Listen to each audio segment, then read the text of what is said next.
अपने प्यारों की कदर करें, वो नमक की तरह होते हैं जो खाने में नजर नहीं आते, लेकिन अगर ना हो तो उनकी कमी महसूस होती है। अपने वो नहीं होते जो तस्वीर में साथ खड़े होते हैं, अपने वो होते हैं जो तकलीफ में आपके साथ हों।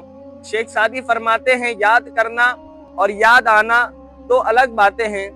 याद हम उनको करते हैं जो हमारे अपने होते हैं, लेकिन हमें याद वो करता है जो हमें अपना समझता है। ताल्लुक और रिश्ते निभाना ये एक फन है जिसे दौलत की जरूरत नहीं, एहसास की जरूरत होती है। अपने प्यारों की कदर करें और अपने प्यारों को अपनेपन का एहसास दिलाएं, क्योंकि इंसान की दुख की दरारें चेहरों से तो रुखसत हो जाती हैं, लेकिन उसके अंदर उतर कर उसके दिल के एक गोशे को वीरान कर देती है जो किसी एक मखसूस शख्स के लिए होता है। लिहाजा अपने प्यारों की कदर करें।